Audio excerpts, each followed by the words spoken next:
Usapang DeMar DeRozan tayo mga kabasket.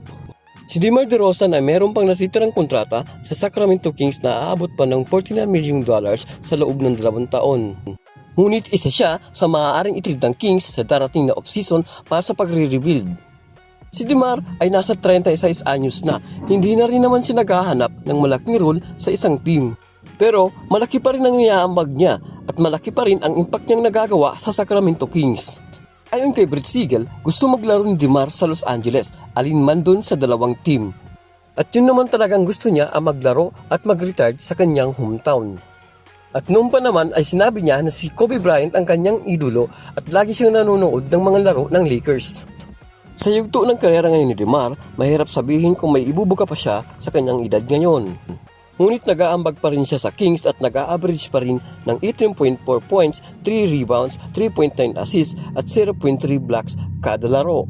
At nag-a-average pa rin siya ng 49.2 shooting at 33.3% beyond the arc. Hindi lihim na gustong tapusin ni DeMar ang kanyang karera sa kanyang hometown kaya gusto niya maglaro alinman sa dalawang team ng Los Angeles.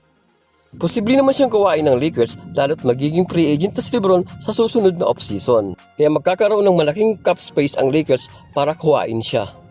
Ang Lakers daw ang nababagay na team kay DeMar kung handa siyang tumanggap ng minimum contract.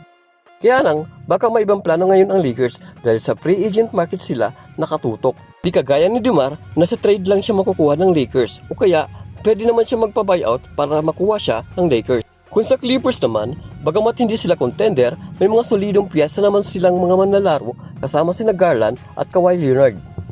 At ang dalawang ito ang tutulong sa kanila para maging contender sila next season.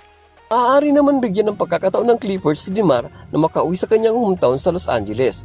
Pwede rin siya magkaroon ng malaking role sa Clippers dahil wala pa naman itong malinaw na direksyon sa ngayon. Ano sa tingin niyo mga kabasket? Meron kayang kukuha sa kanya alinman sa dalawang team ng Los Angeles? Abangan natin yan.